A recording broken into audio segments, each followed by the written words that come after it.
Hey guys, welcome back to the shop. Today we're going to do a full tutorial on oxyacetylene cutting. We're going to show you some cool hacks along the way to improve your cutting, get your skills up. We're going to cover some safety features so you don't blow yourself up or death yourself or your coworkers. I mean, that's the last thing you want to do is death a coworker. So we're going to go ahead and start off with hooking the bottles up and selecting the appropriate tip for the different materials we're going to cut. We've got some Rosebuds here.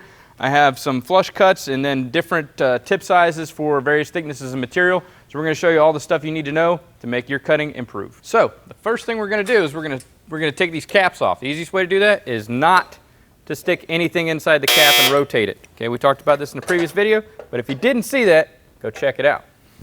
So what we're going to do is, this one's actually making a jackass out of me. It's going to come off pretty easy. We're going to take the caps off. Okay, if the caps are stuck like this guy here, take a little hammer and just tap right here along the collar of that cap, and it should loosen it up. Don't place oils, lubricants, petroleum, anything around these edges in here. Okay, you need three things to start a fire: heat, friction, and a fuel source, right?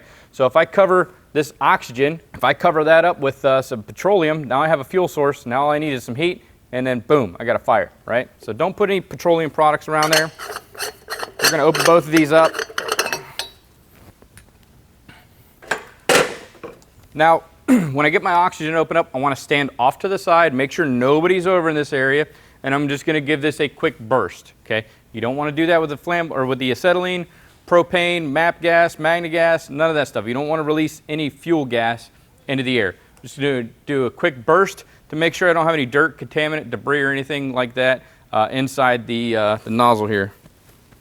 Get some safety glasses first. So just quick, open, close, that's it. Nothing too extravagant. Next thing I'm going to do is select the appropriate regulator. Okay. Now, this regulator is meant for oxygen. How do I know that? Because it is color coded. It has a green nozzle on here. I've got green on the inside of my my low pressure side. The hose is green. Everything on this system that relates to the oxygen is going to be green or specifically labeled. I also know that because I have female nut here that I'm going to place on the male threads, and they're also right-handed threads. Okay, so I can't even accidentally hook this up backwards because it's designed, it's welder proof, it's not going to let me do that. So I want to back off the pressure adjustment knob. I don't want to take it completely off, but it should be relatively loose. Okay, when I hook this up, I want this to be loose because I don't want to spike the pressure in here, because as soon as I open this tank up, if this thing's under a lot of pressure, I could rupture the diaphragm. Okay, now if you know anything about rupturing a diaphragm, it's something you do not want to do. Okay, you rupture the diaphragm in here, next thing you know, your regulator gets pregnant, you got little regulators running all over the place, now you're paying child support, alimony. It's just a bad situation. Don't rupture your diaphragm. Just back that off a little bit. Now if you have a T-handle, what they recommend is to point that T-handle in the direction facing up. I've never had this happen to me, but I've heard tell that if you back that screw out, if the regulator is broken on the inside, you can't visibly see that it can bypass. When you turn that pressure adjusting screw out, that T-handle can shoot out. So you want to point that away from your face, your body. Okay, so we're going to go ahead and hook this up. Put that on hand tight. Now you can take this wrench right here and you can throw it in the trash because it's relatively useless. They just don't line up with all the right sizes and stuff, and then you end up rounding off all your brass fittings and tearing things up, stripping things. You know, just you can use a crescent wrench or you can use the appropriate size wrench. This one happens to be 1 1/8 inches, so that's what I'm going to use. I'm going to hold the regulator in place and just a little bit of pressure. I don't want to crank down on this, right? You don't need a cheater pipe. I mean, you don't have to strongman this thing. It's brass fittings, so you just want them to seat properly. You don't want to tear the threads up. Okay, if you pull down too far, you could strip this off. You could start breaking things. Just a bad situation. Okay, we get over here to the acetylene. We're going to do the same thing. We're going to rotate this pressure adjusting screw.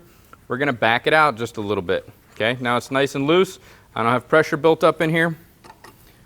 I'm going to fix this in, and these are left-handed threads. Now you'll notice it is a male thread pattern on here, female on the tank. That's so these are not interchangeable. I can't hook them up. unless I got a machinist buddy and he can make me an adapter, which I don't want to do that. But the next thing you'll notice is there's little V notches inside this nut. That tells me that it's a left-handed thread. So when I put this in, I'm going to turn this to the left, counterclockwise, okay? Again, you can face this up if you have a T-handle. Select the appropriate wrench, or get a good adjustment on your crescent. Just snug it up, okay? Again, you don't need to He-Man it. Next thing we're going to do is we're going to grab this duplex hose, okay, or torch hose. Depending on where you're at, different names. We're just going to grab one end of it. You want to make sure this stuff's not dry rotted. You want to go through and do a visual inspection, make sure there's no cuts, nicks, breaks, anything like that along the line. Doesn't matter which one you hook up first because neither one of the lines are active. I'll go ahead and hook up the acetylene. Notice, red line, red for fuel, and I have V notches in here also, so this is also left-handed thread. Okay, I can't hook these up backwards. It's not going to let me. It's just one less thing I got to think about. Keeps the stress out of my life. Thanks, Victor. Green, no V notches, right-handed thread. Again, I can go through and I can use an apparatus wrench. I prefer not to. Just a regular 11/16 wrench should do it. Put that on there and just snug it up. Don't crank down on it. You'll strip these things off quick. Another thing to note is if these threads aren't sealing correctly, which we're going to do a pressure test here in a second, but if these threads aren't sealing correctly, you have a leak around here, go through, make sure there's any debris in there. You want to clean that out. You can hit this up with a wire brush. Do not use Teflon tape to wrap around there. Why? Because Teflon tape is a petroleum byproduct, okay? So I don't want to go wrapping fuel around an oxygen source. They do make specific tape. It's yellow, very similar to a Teflon tape, but it's not made out of petroleum, so you can do thread seal tape that way. All right, so the next thing I want to do is I'm going to hook up my torch. Now I'm just going to use a regular cutting torch for this application. However, if you have a combination torch, feel free to use that, whatever you have at your disposal. For longer cuts, I prefer to use these. It's just my personal preference, but this guy right here will do the job just as good. I'll show you why I like this here shortly. Okay, now, same thing, fuel line. I have my acetylene with the V-notch in there. I'm going to hook it up to here. And I'm going to twist this left, okay, because it's left-handed threads. Whole acetylene setup, or fuel, I keep saying acetylene, but if you're using propane, MAP gas, magnet gas, any of those, it's going to be the same thing. All of your fuel lines are going to be left-handed threads. They'll have a V-notch in there. Snug these up. Go ahead and snug them up with a wrench. Again, we're not cranking down on this stuff. It's just brass fittings. Very soft metal, and it provides a really good seal. I have this hooked up. So what I want to do now is I want to select the appropriate tip. Okay, so the appropriate tip is going to be based off the thickness of the material that I plan to cut. So we'll start off with, I don't know, we'll just do some 1/8" material just for starters. So I'll check my reference chart. We'll get into this here in a little bit more in depth. 1/8" material, I need a triple-aught tip. So I'll go ahead and put a triple-aught tip in here.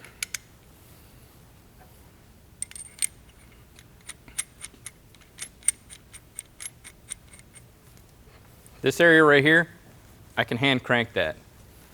Okay, doesn't need to be extremely tight. Okay, don't put these on too tight. You start putting them in too tight, you're going to damage the seat that's in that on the back side of that tip, and you could cause issues to leak. You could end up sucking oxygen in here, which you don't want to do from the surrounding area. Now the reason I put a tip in here first before I set my gauges is because each tip is going to operate with a different amount of PSI for oxygen as well as the acetylene. So now that I have the tip selected, I'm going to look at the chart and say, and the tip, remember, is based off the thickness of the material I'm going to cut. I'm going to say I'm cutting 1/8" thick material. I have a triple-aught tip. It recommends 20 PSI for oxygen and 3 to 5 for acetylene. Okay, so we'll go ahead and we'll set that up now. So I'm going to pressurize the system. The first one I'm going to turn on is oxygen, and I'm going to turn that on slowly. Nice little crack. Give it a second, and then I'm going to open this up all the way.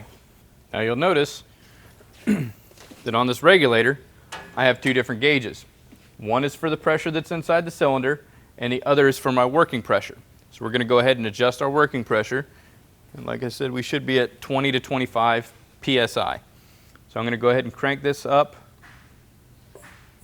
to 25 PSI.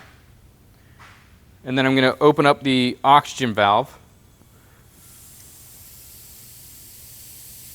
and verify that I'm still at 25. So what's going to happen is you'll notice when I close it, it jumps up a little bit.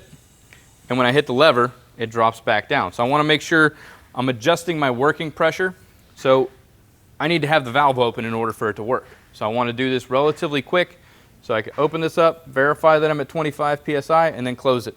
Same thing over here. We're going to open this up. Now when we open acetylene, we only want to open this up 1 to 1.5 turns, okay, depending on which book you're reading, which manufacturer's putting out the information. It's roughly 1 to 1.5 turns. And that's simply because if I have a fire surrounding here, the first thing I want to do is I want to shut off my fuel source. I can easily run over here and give this 1 to 1.5 turns with a glove on, of course, and shut the fuel system down, and then that will starve the fire triangle of one key element, which is the fuel source. Get rid of the fuel source, put out the fire. That's if your system's on fire, not the job site. Job site's on fire, get a fire extinguisher. One thing to note is if you look at these apparatus wrenches, they have these little nut drivers on them, okay, and that's for like old school acetylene tanks that don't have the hand valve on them. You drop that in there and you could open it up and close it. If for some reason you're working with a bottle like that, do yourself a favor, leave that wrench on the bottle, right? Because if something happens, somebody has to shut this tank off, you drop this in your pocket and you head off to the crapper, now they can't shut this system down, okay? So leave the wrench with the system if that's the case. So acetylene, we're going to go ahead and open this 1 to 1.5 turns. That's about 1 complete turn. That's all I need. Okay, again, I'm going to open up the acetylene side and I'm going to adjust this to 3 to 5 pounds. So I'm going to go up to 5 pounds. So I'm going to rotate here a little bit first just to get that needle moving, and then I'll open the valve here.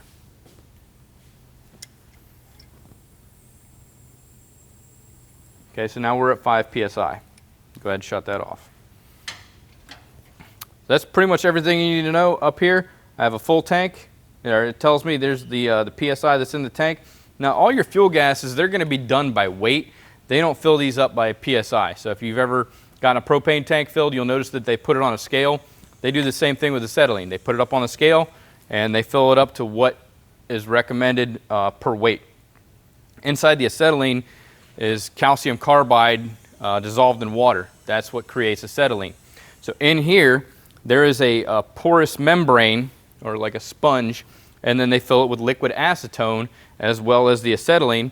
The acetone helps to stabilize the acetylene. Acetylene is very unstable and should never be ran at pressures higher than 15 psi. Regardless of what size tip you're using, Rosebud, don't ever run it higher than 15 psi. Okay, if you do that, you could start withdrawing some of that liquid acetone. It's going to get up in your regulators, mix all up in your diaphragm and your hoses. That acetone is going to start eating away at any seals or rubber coatings, anything like that that you have in your system. It's going to gum everything up. It's not going to work effectively. You'll know because you'll have a purple flame coming out of here if you're withdrawing liquid acetone. Another thing to note, acetylene should always be ran in the upright position. Okay, this is different than propane and all the other stuff. Acetylene should always be ran in the upright position. If you have to lay it down for transport reasons or whatever, make sure to stand the bottle up. Let it stand for about an hour because all that liquid acetone needs to settle back down and go through that porous membrane in there and settle back at the bottom so you don't risk pulling the liquid contents out through your regulator. So stand it up for about an hour. If it's been on its side for a longer period, stand it up for roughly 2 hours is what's recommended. Okay, now that the system is pressurized, we're going to go ahead and check for leaks. The easiest way to do this, the most common method, because a lot of people don't carry soap and water bottles on them. You should be on the torch cart. If you can, a little bit of soapy water, spray all your connections, and if you have any leaks, it'll bubble up. But one thing we can do is now that our system is pressurized, I can go ahead and shut both of these off. Now if any of these needles move, that's going to tell me, it's going to signify that I have a leak somewhere in my system and I need to go back through and check all my connections. None of these needles have moved, so I'm good to go. Same thing with my oxygen. I'm going to go ahead and shut this all the way off. Yeah, it's a pain in the butt, but better to be safe than sorry. Give it about a minute or so. If nothing's moving, you're good to go. The soapy water does great because you can actually trace exactly where the leak is. This method right here, I can't go through and determine where the leak is. I'd have to go through and check every single connection. Luckily, everything's in good working order, so I don't have to worry about any leaks. Another thing I want to point out with acetylene is on top of there's two of these little fuse plugs. If there's ever a fire or this bottle catches on fire or anything, these fuse plugs are designed to melt at about 220 degrees, which will allow this cylinder to off-gas and essentially burn up so it does not explode, okay? Because it's no longer contained, it's off-gassing everything, it's trying to get rid of its contents, it's not going to explode. Funny story, I was on a job site, young apprentice. There was a guy up above, he was cutting some stuff, didn't check for leaks on the acetylene. I was down on the second floor, I was down on the first floor where the oxygen acetylene was. I was doing some welding. His sparks were falling right on top of the acetylene, so I turned around as soon as I seen it. The flames started shooting up about 3 to 4 feet, and a bunch of us just ran straight out the building, scared, right? Because we were all under the myth that these things would blow up. I didn't know any better, apparently neither did they. So the boss man rolled back up, and he's like, why is everybody standing outside? We're like, we're standing out there, fingers are over our ears just waiting for this thing to pop off. He walks in with a welding glove, puts it on, gives it that 1 to 1.5 turns, shuts it back off, and told us to get back to work. Made us feel about that big. But now, I know better, and now you guys know better. So that's what those are there for, and that's why we only open this 1 to 1.5 turns. All right, next thing we're going to go through, I want to talk about these before we light this thing up. We have fuel flashback arresters and oxygen flashback arresters. Now a lot of these are built into the torch. If they're not, you can get external ones that'll they bolt right up here. And then typically what's attached to the regulators are check valves. So flashback arrestor essentially isn't going to let any flame inside. So none of the flame can't go back inside the lines here. And a check valve is only going to allow the gas to flow one way. So this way I can't get, because oxygen is at a much higher pressure than the acetylene through this system, the gas is only going to be able to flow one way. So my gas can't flow back in to the acetylene line. And likewise, the acetylene can't flow into my oxygen line because of that check valve. Check valve is only going to allow that gas to flow one way. And the flashback arrestor is going to prevent any sparks or flames from going back up into the torch. Okay. These are typically mounted. You can mount these right at the regulator, but this one already has them built into the line. Okay, and a lot of torches do. Same thing with this combination torch here. This combination torch, they're built right back into the handles. Some of the old school ones, they don't have that. Therefore, you have to put external ones in there. It's a very simple setup. They're threaded on both ends, so it'll thread onto this, and then you'll be able to thread your hoses right up into it. Shouldn't have any issues with that. All right, before we get to cutting and setting our flame, let's talk safety for a minute. So we want to treat oxy-fuel cutting just like we do any other aspect of welding. So you want to make sure you have a decent jacket on. You want to cover up any exposed skin. Welding cap is always a good idea because we're going to produce some sparks here, and we're going to produce it with quite a bit of pressure from our oxygen. Those sparks could go all over the place in your hair. You don't want to get burnt in there. Earplugs or something to cover your ear openings are a good idea. Not that it's loud, but if you get a spark in your ear, that's a new kind of hurt. Denim jeans are good to have, as well as regular work boots. Okay, you don't want to be doing this in tennis shoes or flip-flops or anything like that. A good pair of gloves, good pair of dry gloves are a good thing to have. You don't want to use like mechanics gloves or nylon gloves, anything like that, because synthetic fibers will just melt to your skin. Okay, so if you have a safety vest or anything like that that's made out of polypropylene, polyester, any synthetic fibers, go ahead and get rid of that. Make sure you have cotton, denim, wool, any natural fiber is going to do. Another thing, we want to make sure that we have the appropriate eye protection. Safety glasses aren't going to cut it. Okay, you can actually get, from cutting, the flame produced is actually bright enough to cause photokeratitis, also known as arc flash, welder's eye, 100 different names, right? So you can actually get arc flash from looking at the flame too long you don't even know you're getting it because it's not that bright enough to where it's shocking. So you take that risk. So don't do that. I recommend shade 5 to 6 for most cutting applications. You can use the goggles. They're very, very stylish. I don't like them. They're great for oxy-fuel brazing and soldering and stuff like that, but because the high amount of sparks, I just use a pair of regular tinted IR5 safety glasses, and then I'm going to wear a face shield. Right? Don't want to get the main melted, so I'm just going to use safety glasses and a face shield. So you can also use clear safety glasses and a tinted face shield, or vice versa. I'm going to use the tinted safety glasses with a clear face shield. Either way, protect your face. Got to guard the grill. All right, now that we're all safetied up, we're going to go ahead and ignite the torch. The first thing we're going to do is we're going to turn on the acetylene, or the fuel source. And then we're going to use an approved striker, so whether it's one of these, the little clicker guns, whatever the case may be. I did not say a Zippo or a Bic lighter or matches or anything like that. Use the approved apparatus to start this thing off. Okay, we're going to point this in a safe direction away from myself, the beard, the cameraman, all that good stuff. So we're going to fire it up, just crack the acetylene. Okay, notice we've got all this black soot coming off. We want to rotate and adjust this flame until all that black soot is pretty much gone.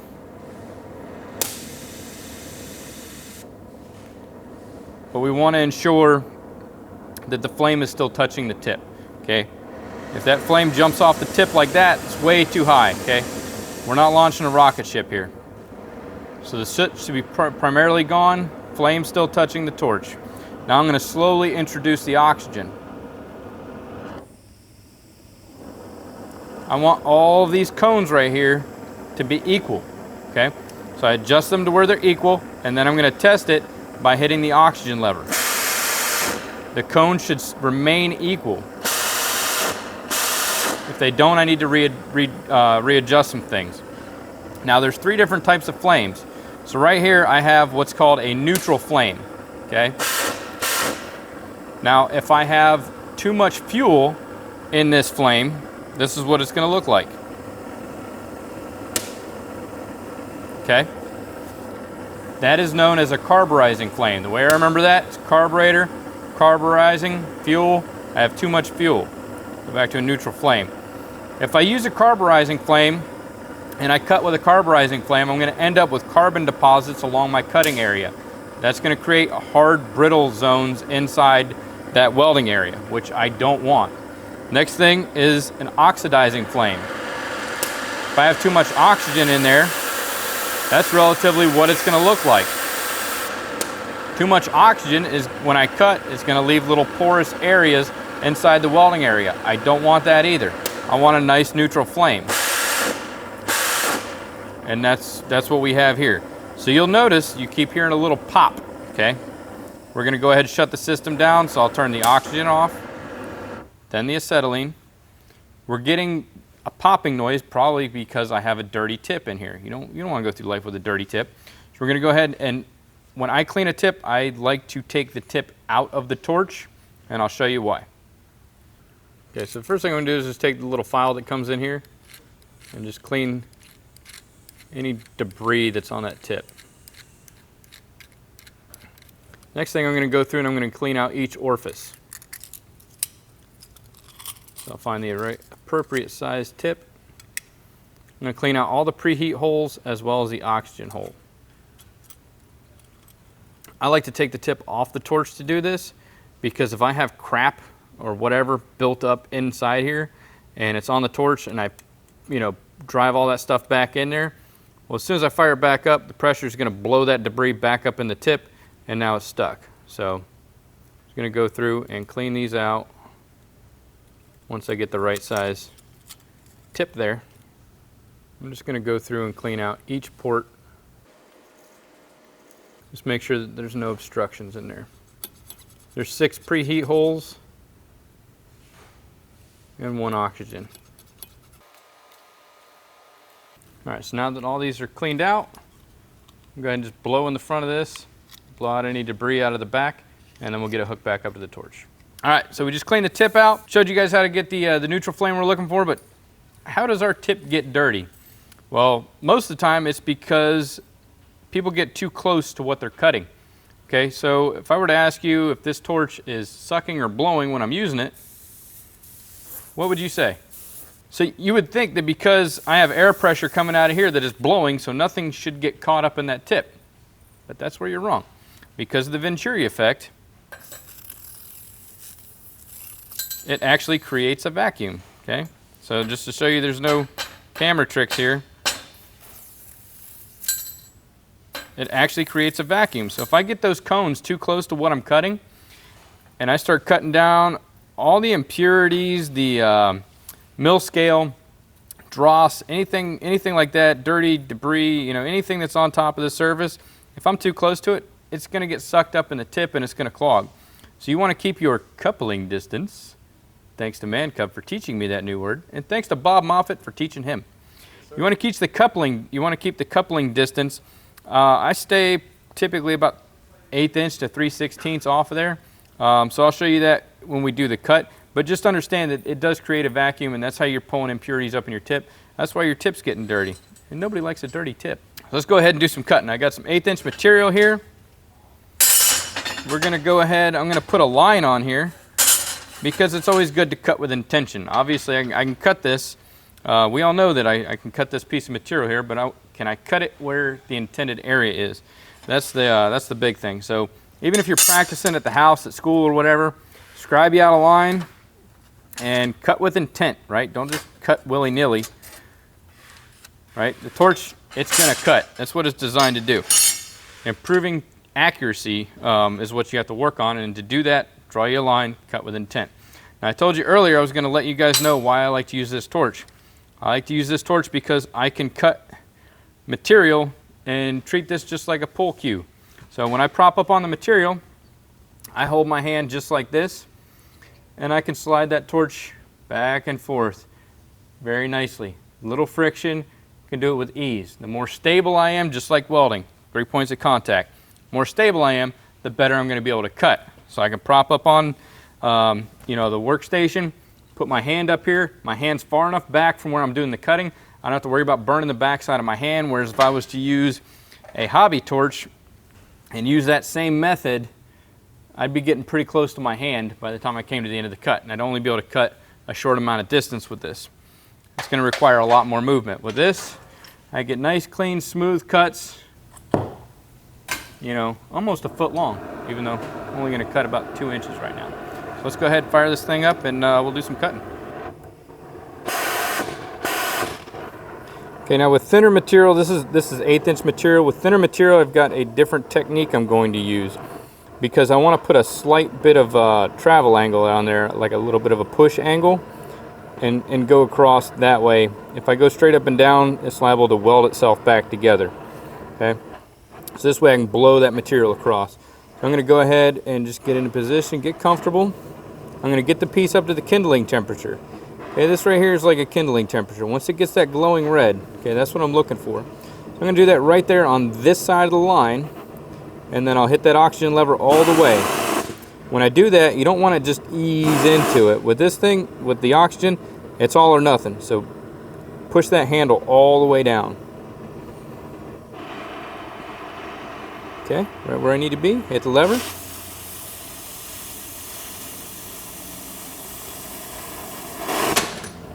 And cut right across. Alright, so now we're just going to shut it down. And I'm going to shut it down in reverse order of how I started it. So oxygen first, acetylene second, done. All right, so now what we're going to do is we're going to go ahead and I'm going to swap out the tip, because I'm going to increase the tip size, because I'm going to cut some 1/4 inch material. I'm going to show you guys a cool little trick that you can do on the job site to help with your cutting. So because this is hot, I'm going to make sure I handle it with a glove. It's going to retain heat for a little bit. So according to the chart, 1/4 inch material, I need a double-aught tip. Now if I change out the tip size, what else should I check? That's right, the working pressures. But according to the chart here, working pressures for a triple-aught and a double-aught tip are the exact same. So we don't have to make any adjustments. All right, so we're just gonna put a little line here, soapstone, using a square. Now one thing I like to do, here's a pro tip for you. My soapstone, I only sharpen one side of it, and I just put that at a slight little slant. And that's because I can put it up against my workpiece and draw that line, and it's right there. Now if I used a thick piece of soapstone, the line's gonna be off, it's just not gonna be good. So now I've got a nice, straight, clean line to follow. I've got my line scribed here. I have a small piece of angle iron. Now I could theoretically hold up against here and use that as a straight edge, or Bob made a couple burn bars for the shop. But if you don't have these, you don't have the material to make one on you, it's not handy. Everybody's got a hose clamp, right? Take a hose clamp, I'm going to match it up against this angle, and I'm just going to set it at a distance where I can maintain that correct height from the material. That's about where I want it. I'll just snug this hose clamp down, and I'll be able to rest it against that piece of angle iron. Okay? And that's going to keep me at a nice straight distance and produce a nice clean cut.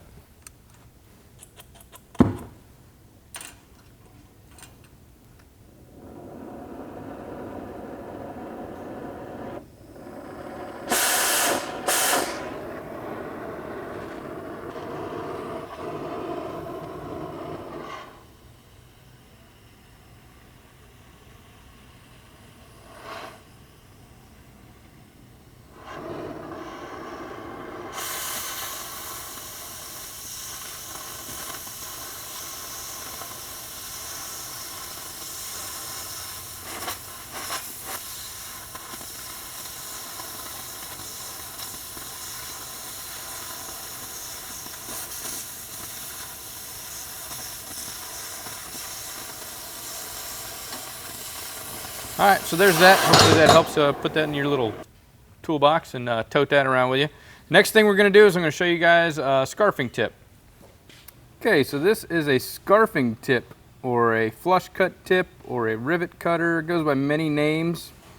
These things are pretty cool. What it's going to allow me to do is lay flat on a piece of material and cut flush with the top of that material. So I use these a lot for when we do weld qualifications. We had to cut a backing strip off. When we had to do demo, we would use these to cut the bolts off and save some of the beams. I guess that's kind of where it gets its name, is, you know, back in the day they would cut rivets off with it.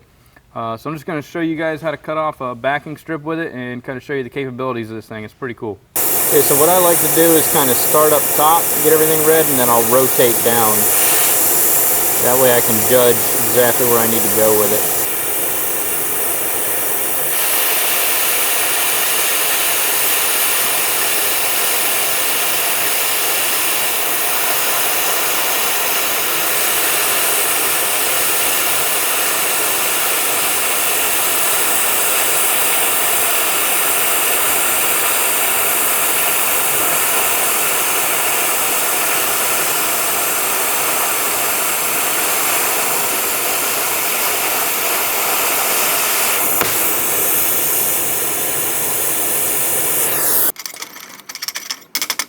I like to take all this stuff off in layers, just so I don't gouge the back side of that plate too much, because it can happen pretty quick.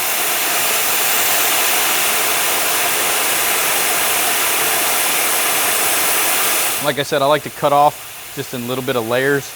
You can end up gouging the back side of the plate if that oxygen stream gets deflected. You can cut in there too deep. You don't want to do that. You want to try to avoid that.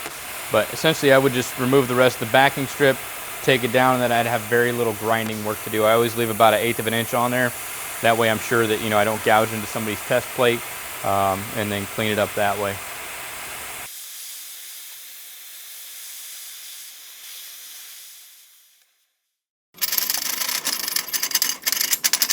So now, last but not least, we're going to talk about the Rosebud. So Rosebud is used for preheat, post-heat applications. You can use it for heating up material so that you can bend it to your will, whatever the case may be. But we're going to go ahead and show you how to set that up, and then some additional safety precautions you want to keep in mind when you're dealing with a Rosebud. So these are Rosebuds. Now they do make Rosebud tips. I do not have one. It would mount in here just like the scarfing tip or any of the cutting tips. I do not have one of those. However, it basically just looks like the front end of this one. These are for use with a combination tip. The strange, if you've ever used a Rosebud, or if you've ever seen somebody else using a Rosebud, you've probably heard these things popping and kicking and blowing black smoke and whistling and getting really hot, and people are scratching their heads. They're like, I don't know, it's brand new, I gotta clean it out again. They can't figure out what's going on with it. It's because they're using the wrong size acetylene cylinder for the application that they're using, for the tip size that they're using. So for instance, this right here is a number 8, okay? It's a number 8 Rosebud. Now if I look on this chart, it tells me for a number 8 tip size for a Rosebud, I'm going to be withdrawing 30 cubic feet per hour, okay? So let's go over the acetylene tank because I want to talk about this for a second. All right, so this is a 365 cubic foot tank of acetylene. Okay, so I plan on using a number 8 tip. Okay, so if I use a number 8 and I run it at 10 psi on the acetylene, 20 psi on the oxygen, I will yield roughly 30 cubic feet per hour. The basic rule of thumb when dealing with these is it used to be 1/7 of the cylinder's capacity. So I could use 1/7 of the cylinder's capacity per hour and I'd be safe.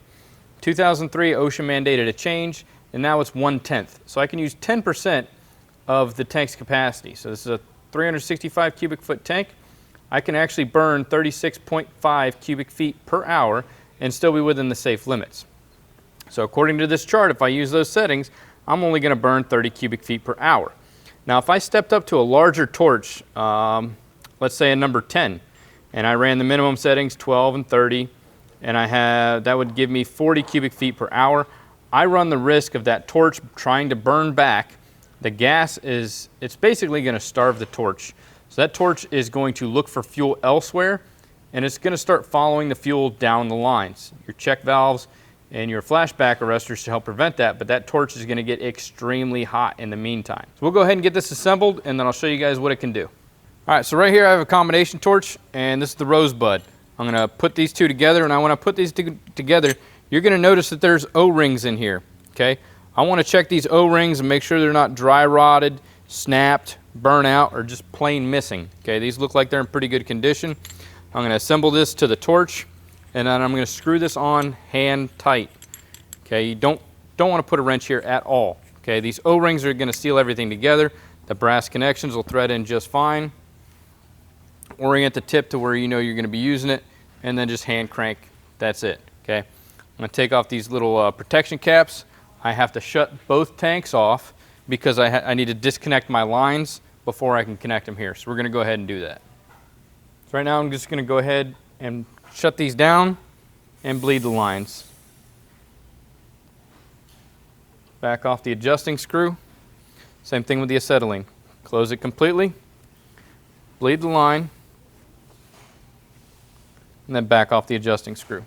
The reason I want to do that is it's a good practice to get into whenever you have to bleed your lines, or swap out components, or shut it down for the end of the shift, or swap out bottles. You want to bleed the lines, because 12 foot of this duplex hose filled with oxygen and acetylene is roughly the equivalent to a quarter stick of dynamite. So you need to understand that that's what you have laying in that hose. So it's always a good practice whenever it's not in use. Go ahead and bleed everything out, okay?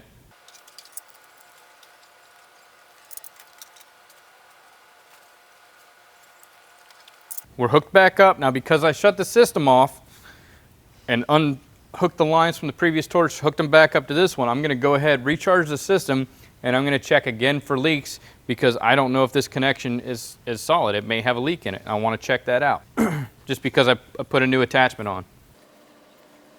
Okay, acetylene's good. Oxygen's good. All right, so that's all good. Let's go ahead and set our pressure. So I'm going to run 10 on the acetylene and 20 on the oxygen. Again, I need the working pressure. So I'm going to open the acetylene, and I'm going to run it to 10, and then I will close it. Open the oxygen, run this to 20, and then close it. Okay, both shut off. we'll get safetied up, and then we'll go ahead and we'll heat some metal up. Open up the acetylene. Much bigger flame. Still, same thing. I want the flame to be attached to the tip. Try and get rid of a little bit of that black smoke, and then I'll slowly increase the oxygen.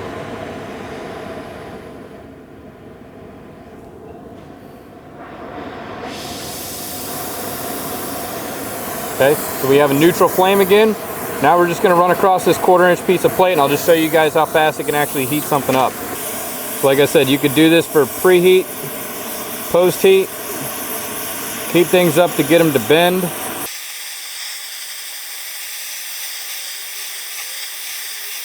You can start to see it turning red. This would be something, you know, like if I was going to bend something, I'd do this. I'd heat it up, get it kind of red, and then I'd be able to bend it. Use this a lot for repairs. Metal's deformed, you got to reshape it. Just make sure you're using the right Rosebud with the tank. That's going to be your biggest issue. A lot of people use a torch tip that's oversized for the tank that they have, and it can cause a lot of problems.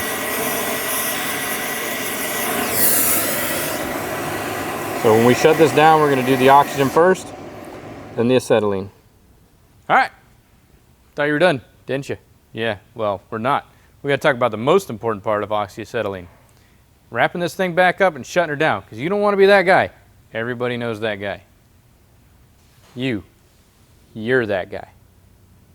Not you. You. Don't be that guy anymore. You can change.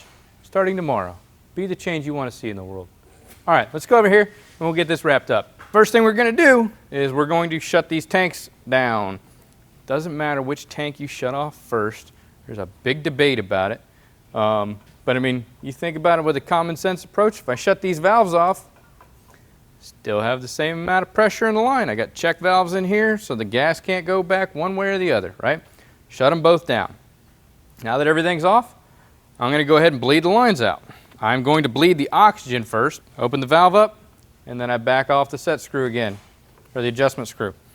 Close the torch off. Open up the acetylene, drain that till the needles go to 0, back off that adjustment screw. You don't have to take the thing completely off, just make sure it's relatively loose, and then close this off. Now I'm going to detach this torch because I don't know who's using what next time, so I'm just going to leave this there. They can hook up exactly what they need. They don't have to break my stuff down.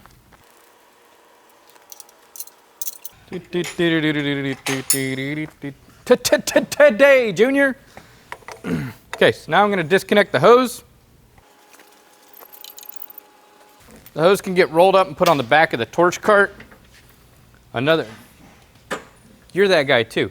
You wrap the whole thing around the bottles and the handle. Don't be that guy either. Nobody likes that guy because 9 times out of 10, you leave one of the bottles empty and then you wrap the whole thing up. Now I got to untangle it to get to the empty bottle. Don't be that guy either. Nobody likes that guy. You know who you are. Now, if you guys are just leaving this for 24 hours, you can leave everything hooked up.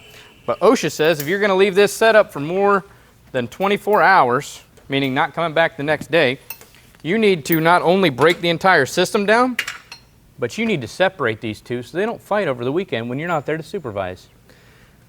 Always make sure that anytime you're handling these bottles, they have a cap on them or they're on a regulator chained to an appropriate cart.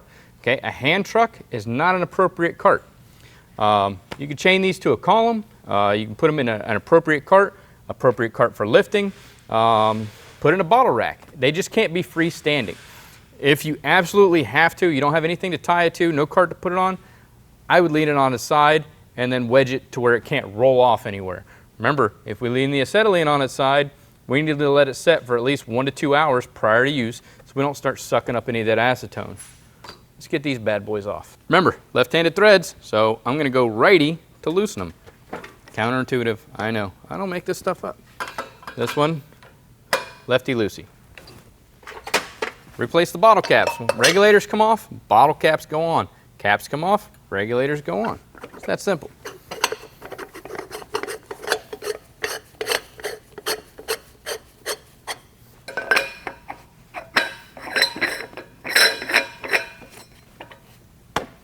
That's it. This is awkward. All right, guys, that's it for this episode. Appreciate you watching. Hopefully you learned something. Until next time, make every cut better than your last.